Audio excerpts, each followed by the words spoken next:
স্বাগত ব্যবসা বাণিজ্য নিয়ে দেশ টিভির নিয়মিত আয়োজন বিজনেস টাইমসে আপনাদের সঙ্গে আছি আমি সাদিয়া লাবনী। দর্শক, দেশের ব্যবসা বাণিজ্য বিনিয়োগ পরিস্থিতি নিয়ে আমাদের আজকের আলোচনা আমাদের সঙ্গে আছেন কিউএস টেক্স নিউট্রাল লিমিটেডের চেয়ারম্যান শফায়েতুল রহমত। আপনাকে স্বাগত বিজনেস টাইমসে। স্বাগত আপনাকে জানাচ্ছি, আবার আপনার পাশাপাশি যারা আজকে আমাকে দেখছেন এবং অনুষ্ঠান দেখছেন সকলকে স্বাগত জানাচ্ছি। ধন্যবাদ। যেহেতু আমরা বলেছি যে দেশের বাণিজ্য বিনিয়োগ পরিস্থিতি নিয়ে আমাদের আজকের আলোচনা, আপনার দৃষ্টিতে দেশের ব্যবসা বাণিজ্য পরিস্থিতি এখন কেমন দেখছেন? দেখুন, একটি নতুন সরকার এসেছে, একটি ধ্বংসস্তূপের পরবর্তী সময়ে সরকারের সবেমাত্র 4 মাস অতিক্রান্ত করলো। বিনিয়োগের যে আস্থাশীলতা সারা পৃথিবীব্যাপী, সেই জিনিসটিকে ফিরিয়ে আনার জন্য কাজ চলছে। এমত অবস্থায় আসলে বাংলাদেশের বর্তমান ব্যবসা বাণিজ্য নিয়ে মন্তব্য করার পর্যায়ে এখনো নেই। এটা জাস্ট আমরা যেটাকে বলবো সেটা হচ্ছে যে প্রারম্ভিক পর্যায়ে আছে। যে আমরা দেখেছি যে দেশীয় ব্যবসা বাণিজ্য তো বিনিয়োগকারীরা তো আছেই, বিদেশি বিনিয়োগ তো অনেক দূরের কথা, দেশীয় বিনিয়োগকারীরা একটা সময় দেশে বিনিয়োগ করার সাহস পায়নি। এখন কি পরিস্থিতি কিছুটা উন্নতি হয়েছে? হ্যাঁ, পরিস্থিতি অনেকটাই উন্নতি হয়েছে। বিশেষ করে সাম্প্রতিক সময়ে আপনি আমাদের মাননীয় প্রধানমন্ত্রী তারেক রহমান চীন সফর করে এসেছেন, মালয়েশিয়া সফর করে এসেছেন এবং সেখানে তিনি অনেকগুলো কোম্পানির সাথে তার কথাও হয়েছে। প্রায় 125টির মতো বৃহৎ কোম্পানি চায়না বাংলাদেশে বিনিয়োগের একটি তারা আস্থা বা আপনার ঘোষণা দিয়েছে, তারা বাংলাদেশে বিনিয়োগ করতে আগ্রহী। এমতো অবস্থায় বাংলাদেশি যে বিনিয়োগকারীরা আছে ক্ষুদ্র পরিসরে, তারা সেই বিনিয়োগটাকে ক্যাপিটালাইজ করার জন্য বাংলাদেশের মার্কেটে তাদের প্রয়োজনীয়তাটা অনুভব করে নতুন বিনিয়োগে উৎসাহ প্রকাশ করছে। এটি আমাদের জন্য একটি ইতিবাচক দিক। কিন্তু চীনের বাজারে বর্তমানে বাংলাদেশ আসলে কোন জায়গাটা দখল করতে পারে? চীনের বাজার দেখেন, চীন অনেকদিন যাবতে আমাদেরকে শতভাগ শুল্কমুক্ত একটি প্রবেশাধিকার দিয়ে রেখেছে, কিন্তু আমরা সেটি কাজে লাগাতে পারি না। আমাদের ব্র্যান্ডিং অর্থাৎ প্রচারণার অভাবে। আমার একটি প্রোডাক্ট আছে, সেটি আমি প্রচারণার অভাবে আমি সেটি চায়না বাজারকে আমি দখল দিতে পারছি না। বাংলাদেশের কৃষি খাত বলেন আপনি, আমাদের চামড়া রপ্তানিজাত যে দ্রব্যগুলো আছে এবং আমাদের ফার্মাসিউটিক্যালসের ব্যাপক চাহিদা চীনের বাজারে, কিন্তু এই চাহিদাটাকে আমরা ক্যাপিটালাইজ করতে পারতেছি না। শুল্কমুক্ত ঘোষণার পরেও আমরা সেই বাজারটা নিতে পারতেছি না, কারণ তাদের যে কনজিউমাররা আছে তাদের কাছে আমরা আস্থাটা এখন পর্যন্ত অর্জন করতে পারিনি। কেন, কি মনে হয় আপনার আস্থা অর্জন করতে কেন পারছি না? দেখেন, আমাদের চেষ্টার কি কোনো কমতি আছে? আমাদের চেষ্টার কমতি নেই, আমাদের কমতি আছে মানসিকতার। আপনি দেখেন, গত কিছুদিন পূর্বেই চীন আগ্রহ প্রকাশ করেছে আমাদের, বিশেষ করে আমি একটি উদাহরণ দিয়ে বলছি, তারা আম রপ্তানি করতে চায়। আমাদের কিন্তু একটি বড় অংশের একটি চালানো কিন্তু গিয়েছিল, যেটি কিন্তু ওখানে গিয়ে মুখ থুবড়ে পড়েছে। এটার মূল কারণ ছিল আমাদের বাংলাদেশের উৎপাদনকারীরা তাদের যে প্রযুক্তিগতভাবে তারা যে জিনিসগুলো চায়, যে এরকম সার তারা চাচ্ছে বা যে পরিবেশে তারা চাচ্ছে, যে কীটনাশক আমরা ব্যবহার করছি বা ফরমালিন ব্যবহার করছি, নানাবিধ কারণে আমাদের জমিরও উর্বরতা দিন দিন কিন্তু কমে যাচ্ছে। গুণগত মান যখন আপনি নিশ্চিত করতে না পারবেন, গ্রাহক সেটি নিবে না, এটাই বাস্তবতা। আমাদের সব সেক্টরেই আমাদের সব কিছুই আছে, কিন্তু আমাদের সেই মানসিকতাটা অতি দ্রুত বড়লোক হওয়ার বা দ্রুত অর্থায়ন কিংবা শর্টকাটে মাল পাঠিয়ে কীভাবে বেশি লাভ করা যায়, এই মানসিকতার পরিবর্তন যতক্ষণ পর্যন্ত ব্যবসায়ীদের মধ্যে না ঘটবে, বাজার শুধু চীনা না, কোনো বাজারই আমরা দখলে নিতে পারবো। এখানে কি সরকার কোনোভাবে সহায়তা করতে পারে? অবশ্যই সরকার সহায়তা করতে পারে। মনিটরিংটা, বাজার মনিটরিং সিস্টেমটা আরো অনেক বেশি আমাদের। আপনি দেখেন, আসলে সত্য বলতে যে জিনিসটা আমরা বাজার মনিটরিং বা আদার্স ক্ষেত্রে আমরা কিন্তু নির্ভর করি যে দুর্নীতিটা দমন করব, এটা একটা দুর্নীতির একটা পার্ট। এখন যেই দুর্নীতি কমিশনে যারা আছে তাদের বিরুদ্ধে যখন দুর্নীতির অভিযোগ চলে আসে, মনিটরিং করে সরকার বা কতটুকু কিভাবে কি করতে পারবে, এই দিকটাতে সরকারকে আরো অনেক বেশি ফোকাসড হইতে হবে এবং কোনো প্রকার ছাড় দেওয়ার মানসিকতা থেকে বেরিয়ে আসতে হবে। চীনের বিশেষ অর্থনৈতিক অঞ্চল যেগুলো আছে, এগুলো শিল্প পার্কগুলো কতটা আসলে কার্যকর চীনা বিনিয়োগের জন্য এই মুহূর্তে? আমাদের শ্রমিক মজুরি অনেক কম। চীন বৃহৎ শিল্পের দিকে ধাবিত হচ্ছে, তারা আস্তে আস্তে করে ক্ষুদ্র শিল্পগুলো থেকে বেরিয়ে আসছে। গার্মেন্টসের ক্ষেত্রেও তারা ম্যানমেড ফেব্রিক্স, যেগুলো হচ্ছে অত্যাধুনিক অর্থাৎ উন্নত প্রযুক্তির দিকে তারা যাচ্ছে। আমাদের যে অর্থনৈতিক বিনিয়োগ, গার্মেন্টসের ক্ষেত্রে যেটা বললেন যে তৈরি পোশাকের চীনের যে বাজারটা, তারা আমরা যতটুকু জানি যে এইটা থেকে এটা তারা এখন বেশি আমদানি নির্ভর হয়ে যাচ্ছে। এই বিষয়ে সেখানে সে কথাই বলছি, তারা আমদানি নির্ভর হচ্ছে। তো চায়নার বাজারে যে চাহিদাটা, তারা কিন্তু আমদানি নির্ভর হচ্ছে, কিন্তু তারা ম্যানমেড ফেব্রিক্স এবং অত্যাধুনিক যে পোশাক সামগ্রী সেটি উৎপাদন করে তারা বৃহৎ পরিসরে যাচ্ছে, ক্ষুদ্র পরিসরে ব্যবসাগুলো তারা ছেড়ে দিচ্ছে। এই বাজারটা দখলের একটা বিরাট সম্ভাবনা আছে আমাদের। তারা যদি আমাদের এখানে যে বিনিয়োগ অঞ্চলগুলো করছে, এই বিনিয়োগ অঞ্চলে যদি তারা তাদের সেই ফ্যাক্টরিগুলো এখানে স্থানান্তর করে, আমাদের কিন্তু কর্মসংস্থানও বাড়তেছে, পাশাপাশি আমরা চাইনা বাজারটাও আমরা নিতে পারবো। ডিপেন্ডস কতদিন লাগে। কিন্তু এই যে তারা যদি স্থানান্তর করে বাংলাদেশে তাদের যে ইয়াগুলো আছে প্রতিষ্ঠানগুলোকে, সেক্ষেত্রে আসলে কোন ধরনের নীতি সহায়তা প্রয়োজন? আমাদের দেখেন, যে কোনো বিনিয়োগের ক্ষেত্রে আমরা সর্বপ্রথম আমাদের বাংলাদেশে যে জিনিসটা আমরা মানে সবসময় পরিলক্ষিত করি, যে বাধাগুলো পরিলক্ষিত করি, জমি অধিগ্রহণ, অবকাঠামোগত দিক বলেন বা বিনিয়োগের কথা বলেন, একটি কারখানা স্থাপন করতে গেলে যে জমির কাগজপত্র, পরিবেশ সার্টিফিকেট, আদার্স, অর্থাৎ বিজনেস শুরু করার আগে যে আমাদের যেই সব প্রতিবন্ধকতা, যে সকল লাইসেন্সিং বা যে সকল আমাদের সার্টিফিকেশনগুলোর প্রয়োজন হয়, এইগুলো পেতেই কিন্তু আমরা অনেকদিন সময় নষ্ট করে ফেলি। এই সময়টাকে কিভাবে আরো কমিয়ে আনা যায়, এটি অত্যন্ত গুরুত্বপূর্ণ একটি জিনিস। এই প্রক্রিয়াটা কিভাবে একটু সহজ করা যায়। পাশাপাশি এই বিনিয়োগের অর্থটা বাংলাদেশে প্রবেশ থেকে শুরু করে আরো অনেকগুলো ইস্যুস আছে, যেগুলো আপনার রীতিমতো আমরা সময় ক্ষেপণটা আমরা দেখতে পাই। এই সময়টাকে কিভাবে কি মানে যতটা কমিয়ে নিয়ে আনা যায়। বিডার একটি ওয়ান স্টপ সার্ভিস আছে, আপনারা জানেন, যে বিদেশি বিনিয়োগকারীদের জন্য। এই ওয়ান স্টপ সার্ভিসের মধ্যে যদি আমরা এগুলো ইন্টিগ্রেট করে দিতে পারি, সেক্ষেত্রে অবশ্যই আমরা একটা ভালো সুফল আশা করতে পারি। এর বাইরেও তো আমাদের একটা বড় সমস্যার জায়গায় আছে গ্যাস বিদ্যুতের সংকট। দেশীয় বিনিয়োগকারীদেরকেই তো আমরা সেখানে আসলে পুরোটা দিতে পারছি না। সেখানে বিদেশি বিনিয়োগকারীরা যখন আসবে, এই গ্যাস বিদ্যুতের সংকট আসলে কতটা ভোগাবে, আপনার কাছে কি মনে হচ্ছে? আমি যদি একটু পিছনে ফিরে যাই, যদি এটি একটা বাণিজ্যের অনুষ্ঠান, তারপরে কিছুটা রাজনৈতিক দিক চলে আসে এই কথার মাঝে। 2001 থেকে 2006 সালে বিএনপি সরকার যখন ক্ষমতায় ছিল, আপনারা জানেন বেশ কিছু তারা রিগের অর্থাৎ কূপ খননের তারা প্রস্তুতি নিয়েছিল বা কাজ করার জন্য তারা অভিপ্রায় ব্যক্ত করেছিল আমাদের বর্ডার অঞ্চলগুলোতে, মিয়ানমার সীমান্তে এবং ভারত সীমান্তে। তৎকালীন সময়ে বামপন্থী একটি শ্রেণীর আন্দোলনের মুখে সেটি বন্ধ হয়ে যায়। আমরা তখন দেখতে পেয়েছি কি, ঠিক বর্ডারের ওই পারে ভারত এবং মিয়ানমার উভয় পক্ষই কিন্তু তারা সেখানে কূপ খনন করেছে। তারা একটু ভূমিতে তারা একটু উপরে থাকে, আমরা একটু নিচে থাকায় তাদের জন্য সুবিধাটা হয়েছে। তারা কিন্তু আমাদের এই গ্যাসটা উত্তোলন করে তাদের দেশে তারা ব্যবহার করছে। সেই জায়গাটাতে কিন্তু আমরা অনেক দূর পিছিয়ে গিয়েছি। আমাদের সমস্যাটা, ওই যে আমি বললাম যে আমাদের সমস্যাটা মানসিকতার। আমাদের বাংলাদেশের জাতীয় খেলা কাবাডির মতো আমাদের ব্যবসায়ীদের বা আমাদের রাজনীতিবিদদের সবার মন মানসিকতা হচ্ছে কীভাবে টেনে ধরা যায়, ছাড়ার মন মানসিকতাটা আমাদের মধ্যে নেই। এই একটি ক্ষেত্রে যদি আমরা তখন এই গ্যাসের সদ্ব্যবহারটা করতে পারতাম, তাহলে আমাদের এই জ্বালানি খেতের আজকে যে অভাবটা আমরা অনুভব করছি, অনেকাংশেই কিন্তু আমরা এখান থেকে বেরিয়ে আসতে পারতাম। নতুন একটি গ্যাস ক্ষেত্র আবিষ্কৃত হয়েছে, আপনারা জানেন, ভোলাতে পর্যাপ্ত পরিমাণ গ্যাস আছে, কিন্তু আমাদের এই পাইপলাইনের সিস্টেমে ন্যাশনাল গ্রিডে এটি আনার যে প্রক্রিয়া, সেটি দীর্ঘায়িত এবং অনেক ব্যয়বহুল হয়, সেটি কিন্তু এখনও বাস্তবায়ন সম্ভবপর হয়ে ওঠে নাই। মাননীয় প্রধানমন্ত্রী কিছুদিন আগে বা বরিশাল সফরে যখন গিয়েছেন, তখন কিন্তু বাংলাদেশের বিনিয়োগকারীদেরকে বলেছেন, আপনারা ভোলার দিকে কনজিউমার প্রোডাক্টটা বিশেষ করে আপনারা যদি এদিকে কোনো কলকারখানা স্থাপন করতে চান, পর্যাপ্ত পরিমাণ গ্যাসের সাপোর্ট আমরা দিব। অন্য অন্য জায়গায় যে জিনিসটি, আপনি মালয়েশিয়া সফরে পেট্রোনাসের সাথে একটি মিটিং হয়েছে এলএনজি নিয়ে, 3টি ধাপে, 3 মাস, 6 মাস এবং 12 মাস, 3টি ধাপে তারা বাংলাদেশে প্রথমে তারা আমাদেরকে সাপোর্ট দিবে। পরবর্তীতে এখানে আমরা স্টেশন, যেটি আপনার ওই যে মিরেশরাইতে যেটি হচ্ছে, ওইখানে আপনার আমরা টার্মিনাল স্থাপন করব এবং পর্যাপ্ত পরিমাণের এলএনজি সাপোর্ট তারা আমাদেরকে দিবে। অর্থাৎ আমরা আশা করতেছি যে আগামী 1 বছরের মধ্যে আমরা গ্যাস সংকট থেকে অনেকটাই বেরিয়ে আসতে পারবো। শুধু চীনের কথাই বলা হচ্ছে, চীন বাদে আসলে আমাদের তো অন্যান্য দেশের সাথেও বাণিজ্যিক যে সম্পর্কটা বাড়ানো উচিত। সেক্ষেত্রে আমরা আসলে আর কোন কোন দেশকে বেছে নিতে পারি? দেখেন, চীনের কথা বলা হচ্ছে, চীন আমাদের উন্নয়ন সহযোগী দেশ বিনিয়োগের জন্য। চীন কিন্তু আমাদের মূল বাজার না, আমাদের মূলত বাজার হচ্ছে ইউরোপ। এবং আমরা এই বিষয়টাতে আসবো, একটা বিরতি নিয়ে ফিরছি। দেখছেন বিজনেস টাইম, ফিরছি বিরতির পর।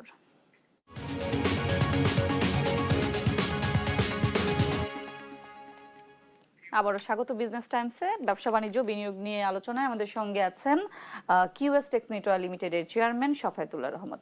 আমরা ইউরোপীয় ইউনিয়নের বাজার নিয়ে কথা বলছিলাম। আমরা সবাই জানি যে আগামী 3 বছর পর একটা সময় দিয়েছে এলডিসি উত্তরণের।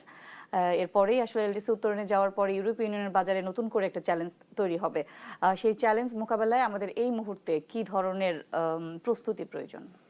দেখুন, এলডিসি উত্তরণের যে বিষয়টি বলা হচ্ছে, এটি 24শে নভেম্বর কিন্তু আপনার সময় নির্ধারণ করা ছিল। আমরা 3 বছর চেয়েছি। জাতীয় সংঘের সাধারণ পরিষদ সেপ্টেম্বরে ওইখানে সিদ্ধান্ত হবে, আমাদেরকে সময় দেওয়া হবে কি হবে না, মানে এখনো সেই সময়টা প্রক্রিয়াতে আছি আমরা। জি অবশ্যই। আমরা আশা করতেছি আমরা পাবো। বাস্তবতার নিরিখে যদি আমরা দেখতে যাই, আমরা কিন্তু এলডিসি উত্তীর্ণের জন্য এখনো প্রস্তুত না। আপনার ইউরোপিয়ান বাজার বা আপনার আমেরিকাতে বা অন্যান্য দেশে আমাদের যে রপ্তানিটা, আমাদের এই রপ্তানিগুলোতে তাদের যে সার্টিফিকেশনগুলো প্রয়োজন এলডিসি উত্তীর্ণের পরে, অর্থাৎ জিএসপি প্লাস প্লাস, এগুলোর জন্য আমরা এখনো অবকাঠামোগত দিক বা আপনার গ্রিন এনার্জি বলেন বা শ্রমিকদের যে তারা যেখানে কাজ করছে তাদের যে একটি পরিবেশ দেওয়া দরকার, ওগুলো নিয়ে আমরা এখনো পরিপূর্ণভাবে কিন্তু আমরা প্রস্তুত না। সুতরাং এই এলডিসি উত্তরণের বিষয়টির জন্য কিন্তু আমরা এখন যারা ব্যবসায়ীরা আমরা চেষ্টা করছি যে পরবর্তী সময়ে যে সকল সার্টিফিকেশন আমাদের প্রয়োজন হবে, যে সকল প্রযুক্তিগত মানে আমাদের যে প্রয়োজন পড়বে, যে সকল প্রযুক্তির সহায়তার প্রয়োজন পড়বে, আমরা সেইগুলো জিনিসগুলো নিয়ে কিন্তু কাজ করছি অলরেডি। জানি না এই নভেম্বরের 24 তারিখের পর বোঝা যাবে যে আসলে কোন দিকে যাচ্ছি। আমরা যদি রপ্তানি ক্ষেত্রটা দেখি, পোশাক শিল্পের বাইরে আমাদের এখনো সেরকম উল্লেখযোগ্য অন্য কোনো খাত নেই। আমরা আসলে রপ্তানির ভবিষ্যতে রপ্তানির নতুন সম্ভাবনা তৈরি করতে পারে এমন খাতগুলো আপনার দৃষ্টিতে কি আছে? দেখুন, আফ্রিকার বাজারে একটি মানে সম্ভাবনাময় বাজার আফ্রিকার বাজারে কিন্তু আমাদের ফার্মাসিউটিক্যালস অলরেডি সেখানে যাচ্ছে। আমাদের যে কথাটি বলছিলাম, চামড়া প্রক্রিয়াজাতকরণ পণ্য আমাদের বাংলাদেশে বৃহৎ পণ্যে পরিণত হতে পারত যদি এই জিনিসটার প্রতি ফোকাসড থাকতো। কি কারণবশত এই জিনিসটা এগুচ্ছে না, আসলে এটা সঠিকভাবে বলতে পারছি না, যেহেতু আমরা এই ব্যবসার সাথে নাই। আসলে এখানে কোথায় কোথায় বাধা বা কোথায় কি, সেই জিনিসটা আমাদের কাছে চিত্রটা পরিষ্কার না। তো এই বাজারটি অত্যন্ত সম্ভাবনাময়। বিশ্ববাজারে আমাদের পরিচিতি এখনো উৎপাদনকারী হিসাবে, বিনিয়োগকারী হিসাবে না। আফ্রিকার বাজারে কিন্তু আমরা বিনিয়োগকারী হিসাবে কিন্তু প্রবেশ করেছিলাম, কিন্তু সেটি কিন্তু আমরা সেইভাবে আমরা বাজারটা দখলে নিতে পারছি না। এটা আমাদের একটা চরম ব্যর্থতা। আমাদের যে জিনিসটা আপনি বললেন যে আমাদের বাংলাদেশে আমরা যে জিনিসগুলো তৈরি করি, আমাদের যে কৃষ্টি কালচার বা সংস্কৃতির যে অংশগুলো ছিল, আপনার আমাদের নকশিকাঁথা বলেন, আমাদের অনেক হস্তশিল্পের কিন্তু একটা ব্যাপক চাহিদা ছিল ইউরোপের বাজারে। বিশেষ করে আমাদের যে কূটনীতিক চ্যানেলগুলো, পৃথিবীর সব দেশেই দেখবেন যে কূটনীতিক চ্যানেলগুলোতে যারা ওই দূতাবাসে কূটনীতিক হিসেবে ওইখানে আছেন, অর্থাৎ বাণিজ্যিক যে দায়িত্বে থাকেন, ওনার প্রধান দায়িত্ব থাকে আমার দেশের শিল্পকে সেখানে ফোকাস করা। সেই জায়গার যারা ক্রেতা বা তারা যারা বায়ার, তাদেরকে আমার এই জিনিসটি সম্পর্কে জ্ঞাত করা। আমাদের কূটনীতিক চ্যানেলের থেকে কিন্তু আমরা সেই সাপোর্টটা ব্যবসায়ীরা কখনোই পাই না। একদমই তাই। হালাল ফুডের কথা বারবার আসছে যে আমাদের রপ্তানি খাতে নতুন সম্ভাবনা তৈরি করতে পারে হালাল ফুড। আপনার কাছে কি মনে হয়? এটি অত্যন্ত সম্ভাবনাময় একটি খাত, কারণ পৃথিবীব্যাপী এখন হালালের প্রতি মানুষ অনেক বেশি সচেতন। আমি গত মাসে আমি যখন ইউএসএতে গেলাম, তখনও দেখলাম যে হালাল ফুড রেস্টুরেন্ট মানুষ খুঁজছে, যে কিন্তু আমেরিকার মতো জায়গায় অকল্পনীয় ছিল। সাইনবোর্ড দেওয়া আছে হালাল ফুড হালাল ফুড। জেনে আনন্দিত হবেন যে সেপ্টেম্বরে কিন্তু বাংলাদেশে একটি এক্সপো হচ্ছে চীনমৈত্রী সম্মেলন কেন্দ্রে হালাল ফুডকে নিয়ে। এই জিনিসটিকে বিশ্ববাজারে পরিচিতি করার জন্য বিদেশি কয়েকটি আপনার কোম্পানিও এখানে অংশগ্রহণ করবে, বাংলাদেশের অনেকগুলো কোম্পানি অংশগ্রহণ করবে।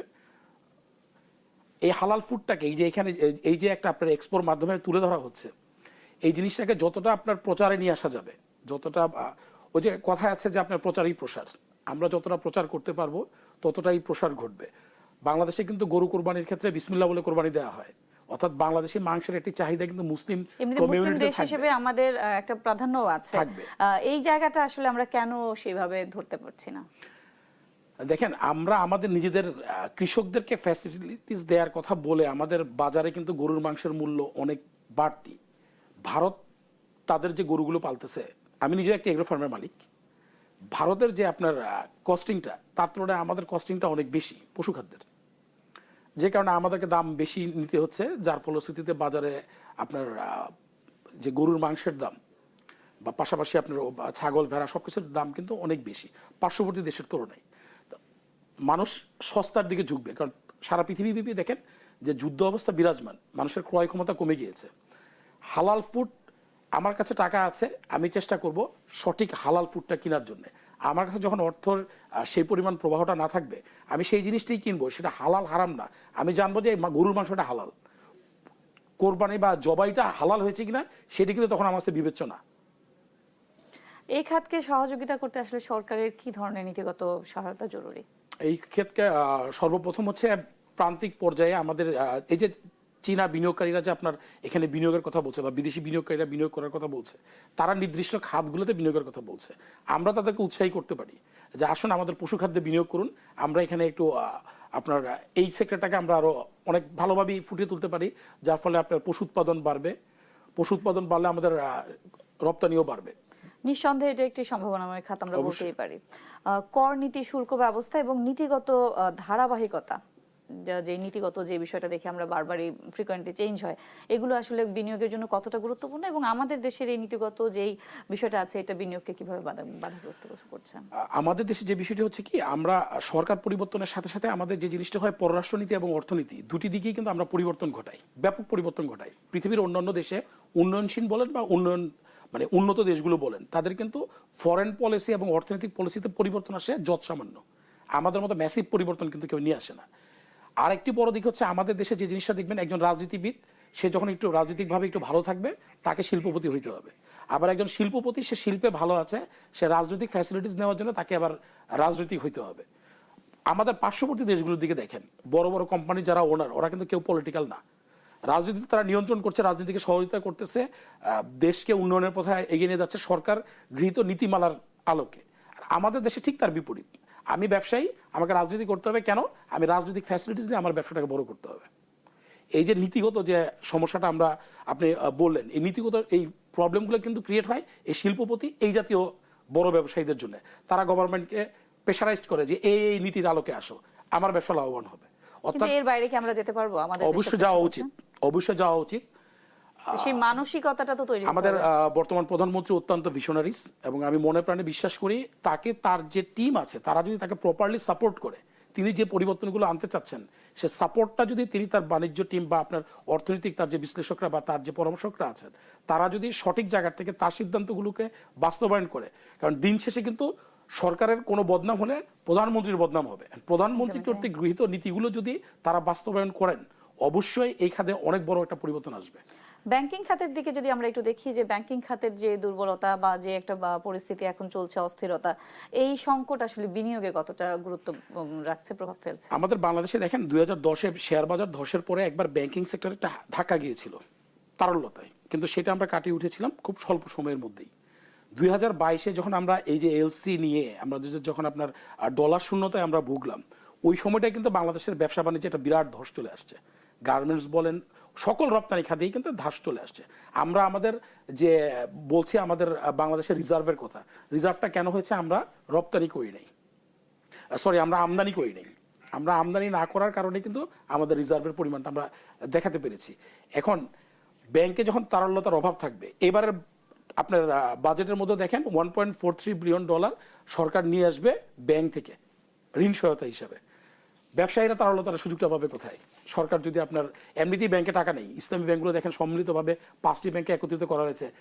আমি আমানতকারী, আমি ব্যাংকে টাকা রাখতে ভয় পাচ্ছি, কারণ আমি যখন ব্যাংকে টাকা রেখে আমি সেই ব্যাংকে গিয়ে টাকা উঠাতে পারছি না, দীর্ঘসূত্রতা, লাইন ধরে দাঁড়িয়ে থাকতে হচ্ছে। এটা আপনারা তো যেহেতু বাণিজ্য নিয়ে কাজ করছেন আপনারা দেখতেছেন। একদমই তাই। আগামী 2 থেকে 3 বছরের মধ্যে আপনার দৃষ্টিতে এখন যে পরিস্থিতি আছে, আমরা আসলে আমাদের দেশের বিনিয়োগ এবং বাণিজ্য পরিস্থিতিকে কোথায় দেখতে পারি? আপনার কাছে কি মনে হয়, ছোট করে একটু বলবেন? আমরা অবশ্যই একটি ভালো প্রত্যাশা করছি নতুন সরকারের অধীনে এখন যে বিনিয়োগের পরিবেশটা তৈরি হচ্ছে। সর্বপ্রথম যদি বাংলাদেশের রাজনৈতিক প্রেক্ষাপটটা যদি শান্ত থাকে, পার্শ্ববর্তী দেশের উস্কানিতে যদি বাংলাদেশের পরিস্থিতি ভিন্ন পথে না যায় এবং এই যে স্মুথ পরিবেশ যদি বহমান থাকে, তাহলে বাংলাদেশের ব্যবসা বাণিজ্য আগামী দিনে সফল সম্ভাবনাময় দিক অপেক্ষা করছে। একদমই তাই। আপনাকে অসংখ্য ধন্যবাদ আমাদের সাথে। ধন্যবাদ আপনাকে এবং দেশ টিভি সকল দর্শককে। দর্শক, এই ছিল আজকের বিজনেস টাইমসের আয়োজনে। আমাদের সঙ্গে ছিলেন QS টেক্স নিউট্রাল লিমিটেডের চেয়ারম্যান সাফায়েতুল্লাহ রহমত। সঙ্গে থাকার জন্য ধন্যবাদ।